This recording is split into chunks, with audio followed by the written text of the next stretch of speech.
ताडोबा अंधारी व्याघ्र प्रकल्पाच्या देवाडा बफर क्षेत्रात हनुमानाचं एक मंदिर आहे। हनुमानाची एक छोटीशी मूर्ती आणि त्याच्याच समोर एक छोटी घंटी लावलेली आहे। कदाचित माणसं या ठिकाणी फारशी येत नसावीत, मात्र अस्वलाला हनुमानासमोर नतमस्तक होण्याचा मोह आवरला नाही। जंगलातून भटकत आलेला अस्वल हनुमानाच्या त्या छोट्याशा मंदिरात शिरलं।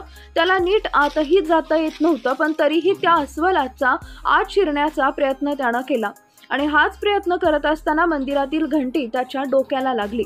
मग काय, त्या आवाजाचा मोह अस्वलाला आवरता आला नाही आणि एकदा नाही तर दोनदा तीनदा त्यानं चक्क घंटी वाजवली।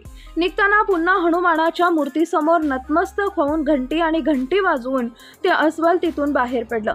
पर्यटकांसाठी ही बाब आश्चर्यकारकच होती, पण स्थानिक तसेच खात्यातील कर्मचाऱ्यांच्या मते बरेचदा अस्वल शेंदुराच्या वासानं आकर्षित होतात आणि मग ते खाण्यासाठी येतात। मात्र या ठिकाणी अस्वलानं ते शेंदूर खाल्लं नाही, तर चक्क हनुमानासमोर ते नतमस्तक झालं।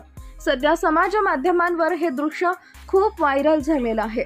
मात्र आता याच ताडोबा अंधारी व्याघ्र प्रकल्पात एक अस्वल चक्क हनुमानाच्या मंदिरात लावलेली घंटी वाजवताना दिसून आलाय। निखिल सुनारकर यांच्या कॅमेरात बायनाक्युलर रेंटल ताडोबा यांनी हे दृश्य कॅमेरात कैद केलेलं आहे।